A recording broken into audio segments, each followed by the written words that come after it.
પાછો વળી જા માડી હું ઘરે હવે જઈ શકું એમ નથી. જો કાલ જાવ અને કાલ દીપોર ઉગે ને મારા લેણિયાત ને લેણું ન ભરું તો મને ઘરે આવીને મારશે.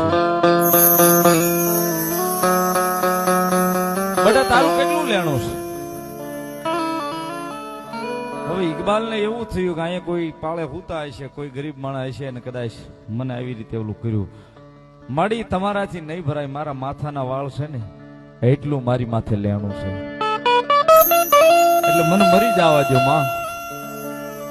તે મને માં કીધી છે અને તને મરવા દઉં તો હું માં નો કેવો બડા. બડા અત્યારે ઘરે વયો જા, હવારે તારું લેણું ભરી દે જા. ઇકબાલ રોતી આંખે કહે છે કે મારી મશ્કરી હું કામ કરો છું? પેલા તો તમે તમારો પરિચય મને આપો કે તમે કોણ છો ને અહીંયા સુધી મારી સુધી ધક્કો કેમ ખાધો ને મન મરવા કેમ નથી દેતા. તેથી જોગમાયા બોલી સાહેબ.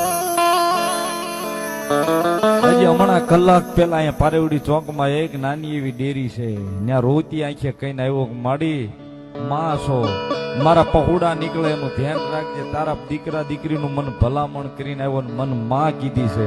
હવે જો તને મરવા દઉં તો હિન્દુની દેવ મેલડીનો ઓબાવ.